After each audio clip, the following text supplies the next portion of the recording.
এই আমার ছেলে। এই তোর এত বড় সাহস, তুই আমার মায়ের সাথে কেন করিস? তুমি চুপ করো, তুমি আমার বাবাকে ঠকাচ্ছ। বেশ করেছি। তোর বাবা কি করে জানিস? কি করছে? কি করছে চল দেখবি, চল।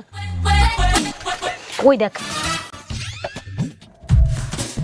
এই চলো। এ ভাই, আমতলার কাছে আমার বাইকটা আছে, নিয়ে আয় তো। এখানে একটা মেয়ে আমার বাবার সাথে লাইন মারছে, ওর ব্যবস্থা করতে হবে। ওই তো শান্টু আছে। এই শান্টু, তুই মায়ের সাথে গল্প কর, আমি আসছি। তোমার নাম মাহি? হ্যাঁ, এই আমার বাবা তোমায় কি বলছিল? তোমার বাবা আমাকে পছন্দ করেছে। পছন্দ করে না? দাঁড়াও দেখাচ্ছি মজা। এই কোন মেয়েটা? এই তো এই মেয়েটা, একে নিয়ে যা আর ভালো করে ব্যবস্থা করে দিবি যা। কি ব্যবস্থা করবে? না, আমি যাবো না, ছাড়ো ছাড়ো। আমার মায়ের সংসার ভাঙা? শান্টু, হ্যাঁ বাবা। মাহি কোথায়? পছন্দ হয়েছে তোর মেয়েটাকে? পছন্দ হয়েছে মানে? হ্যাঁ, মাহিকে তো আমি তোর জন্যই পছন্দ করেছি। কি বলো? আরে কি হল? শান্টু, ওই লোকের সাথে আর কোনো সম্পর্ক নেই, চল তুই আমাদের সাথে থাকবি। একটা কথা বলবে না তুমি? বাবা আমার জন্য একটা মেয়ে দেখেছিল, তোমার জন্য আমি তাকে অন্য ছেলের হাতে তুলে দিলাম। মানে?